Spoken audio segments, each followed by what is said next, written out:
મૂળ માળિયાહાટીના તાલુકાના અને હાલ જૂનાગઢ રહેતા યુવાને ધંધા માટે 8 શખ્સો પાસેથી 53.80 લાખ રૂપિયા વ્યાજે લીધા હતા.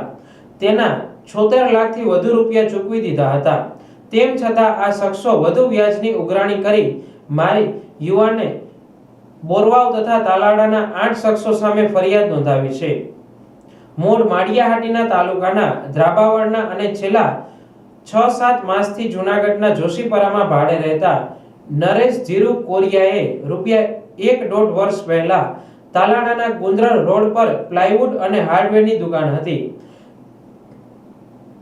ધારે માલસામાન લેવા માટે બોરવાવના હિરેન તરસુખ ભટ્ટ પાસેથી 33 લાખ, પ્રકાશગીરી અમૃતગીરી અપારનાથી અને ઉદયગીરી પ્રકાશગીરી અપારનાથી પાસેથી 19 લાખ, ત્યારબાદ 2 લાખ, તાલાડાના ભરત બોરિયા પાસેથી 8 લાખ, અશોકનાથ ઉર્ફે સુંદરનાથ રાવલ પાસેથી 35 લાખ, પ્રવીણ નારાયણ કોટડિયા પાસેથી 2.5 લાખ, વજુ મોહિત વિરોજા પાસેથી 6.95 લાખ અને વિજય મેઘનાથી પાસેથી રૂપિયા 2 લાખ વ્યાજે લીધા હતા.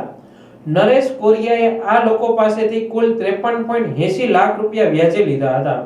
તેના 76.34 લાખ રૂપિયા અલગ અલગ વખતે રોકડા અને ગૂગલ પે મારફત ચૂકવી આપ્યા હતા. છતાં આ શખ્સો વધુ પૈસાની માંગણી કરી ધમકી આપતા હતા.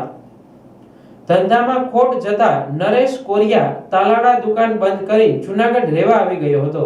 ત્યારે પણ આ શખ્સોએ મેસેજ કરી પેમેન્ટ આપી દબાણ કરી ધમકી આપતા હતા. આ અંગે નરેશ કોરિયાએ માળિયાહાટીના પોલીસમાં લેખિત અરજી આપી હતી, જેના આધારે પોલીસ ઇન્સ્પેક્ટર MC પટેલે ગુનો નોંધી કાર્યવાહી હાથ ધરી છે.